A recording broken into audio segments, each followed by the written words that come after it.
The interesting part for me is, I started all by myself. And then almost immediately, within about 3 or 4 months of starting to write the scripts, I brought in Doug and a few of the other designers. And then we, there's a little group, and then we started building that little group that's the design group from the attic. And we worked for 2.5 years together.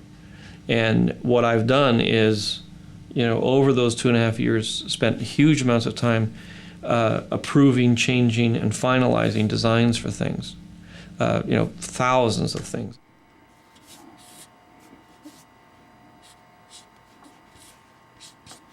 Fine art was very important, especially to the Queens people.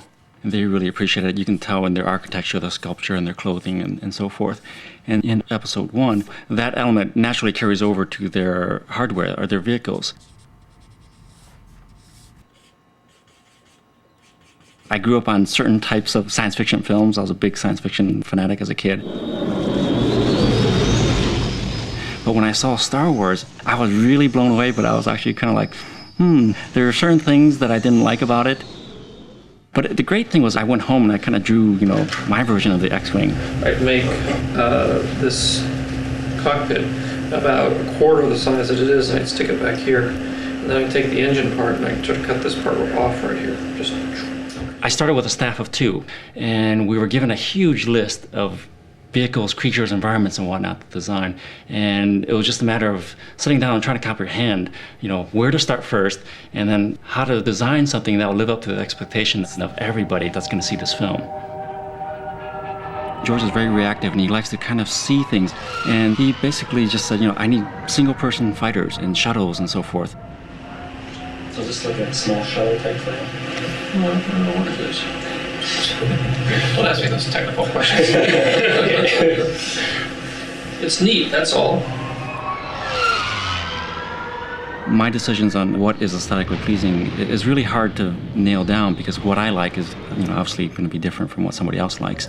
It's a matter of getting in sync with George, and I hope that I've kind of gotten in sync with George on this film.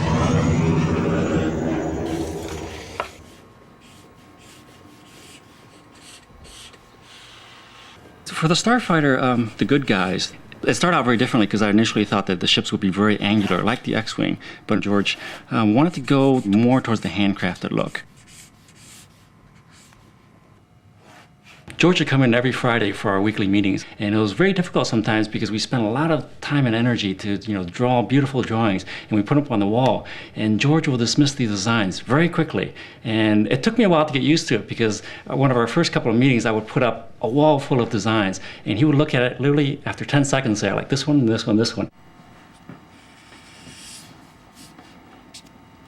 Episodes 4, 5, and 6 kind of had the industrial mentality in terms of spaceships were punched out. They were kind of like plastic materials. Things were kind of mass-produced. It kind of happened with the industrial design in the United States. We had, an era in the 20s and 30s where things were more romantic and the craftsmen were the king. But then slowly, as the Industrial Revolution took over, machinery and mass production became the norm. I'm not quite sure if this is George's take, but for me, when that pattern clicked, everything made sense in terms of designing for this film.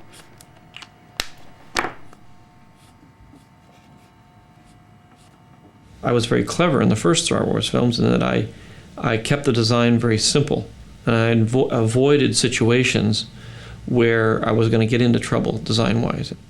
This one, I'm daring to take the chance and see what happens. I think about this constantly. I mean, it's going to the 3rd year, and there hasn't been a day or an hour where I haven't thought of something that could work. On the Starfighter alone, we went through easily 3 dozen drawings. Hello. Good morning. Good morning. Good morning. That's only one vehicle in a world populated by many vehicles, many creatures, everything. For weathering, to see if this is the right amount, too much, not enough, what your general reaction is.